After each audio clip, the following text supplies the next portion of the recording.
నమస్తే, welcome to V3 news. లక్ష్యం సమాచారం. నేను లిరిషా. ముందుగా హెడ్లైన్స్. వేట్లపాలెం బాణసంచా తయారీ కేంద్రంలో భారీ పేలుడు, 18 మంది సజీవ దహనం, మృతుల్లో ఎక్కువ మంది మహిళలు.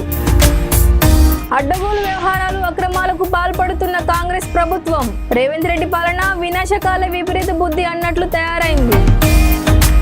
సత్తెనపల్లిలో ఎన్టీఆర్ భరోసా పెన్షన్ల పంపిణీ, ఇంటింటికి తిరిగి లబ్ధిదారులకు అందించిన కూటమి నేతలు. అప్పుల బాధతో కౌలు రైతు ఆత్మహత్య, బియ్యగ్రహం గ్రామానికి చెందిన రాఘవేంద్రగా గుర్తింపు.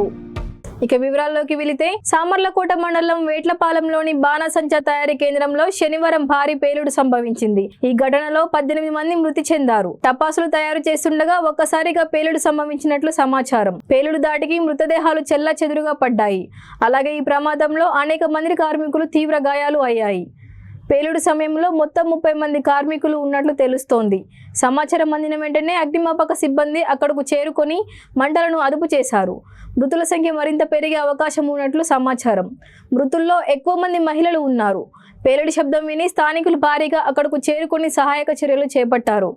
ఘటనా స్థలిలో మృతుల బంధువులు ఆర్తనాదాలు మిన్నంటాయి. హైదరాబాద్ కోకాపేట నియోపోలిస్లోని విశాఖ శారదా పీఠం శ్యామల అమ్మవారి ఆలయాన్ని రెవెన్యూ పోలీసు అధికారులు అకస్మాత్తుగా చుట్టుముట్టి ఖాళీ చేయాలంటూ భయాందోళనకు గురి చేస్తున్న నేపథ్యంలో హుటాహుటిన అక్కడికి చేరుకోవడం జరిగిందని మాజీ మంత్రి హరీష్ రావు అన్నారు. ఆయన మీడియాతో మాట్లాడుతూ వినాశకాల విపరీత బుద్ధి అన్నట్లు రేవంత్ రెడ్డి పాలన తయారైందని, అడ్డగోలు వ్యవహారాలకు, అక్రమాలకు పాల్పడుతున్న ఈ కాంగ్రెస్ ప్రభుత్వం ఇప్పుడు ఏకంగా దేవాలయాలు, మఠాలను కూడా కూల్చే స్థాయికి దిగజారిందని ఆరోపించారు. 2019లో కేసీఆర్ ప్రభుత్వంలో కోకాపేట సర్వే నెంబర్ 2040లో విశాఖ శారదా పీఠానికి చట్టబద్ధంగా కేబినెట్ ఆమోదంతో 2 ఎకరాల స్థలాన్ని కేటాయించామన్నారు. పీఠం నిర్వాహకులు ప్రభుత్వానికి 1,05,00,000 చెల్లించి రిజిస్ట్రేషన్ కూడా చేయించుకున్నారని, అలాగే హెచ్ఎండికు 23 లక్షలు చెల్లించి అనుమతులు, విద్యుత్ కనెక్షన్ అన్ని తీసుకున్నారని తెలిపారు.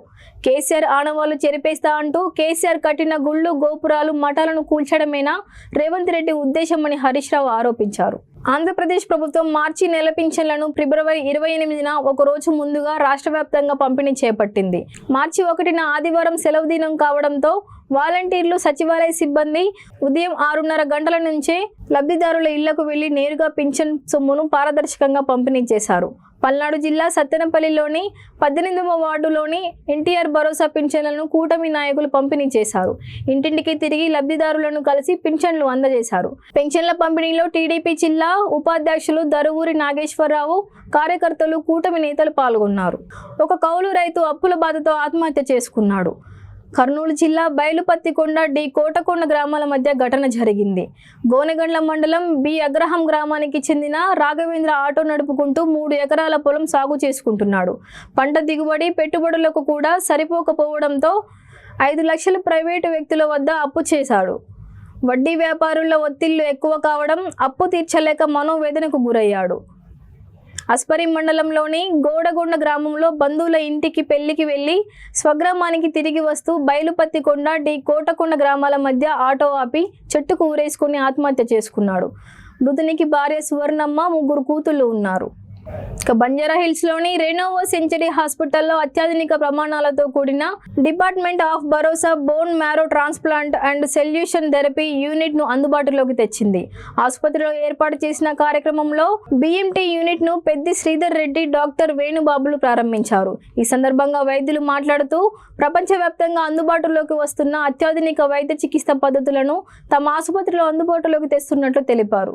యాదాద్రి భువనగిరి జిల్లా చోటుపల్ మున్సిపల్ కేంద్రంలో నారాయణ హై స్కూల్లో అకాడమిక్ మరియు సైన్స్ 2025-26లో భాగంగా సైన్స్ ఫేర్ కార్యక్రమాన్ని స్కూల్ యాజమాన్యం నిర్వహించింది. ఇందులో భాగంగా పలు తరగతుల విద్యార్థులు చాలా చక్కగా రీసెర్చ్ సెంటర్ పనులు తయారు చేశారు. ముఖ్యంగా ప్రత్యేక ఆకర్షణ చంద్రయాన్ నిలిచింది. కొందరు తక్కువ విస్తీర్ణంలో ఆర్గానిక్ ఫార్మింగ్ చేస్తే లాభాలు ఉంటాయని తయారు చేశారు. మరి కొందరు కరెంటు ద్వారా ఉపయోగాలు కనుగొన్నారు. ఇవి బులెటిన్ అప్డేట్స్. చూస్తూనే ఉండండి V3 న్యూస్.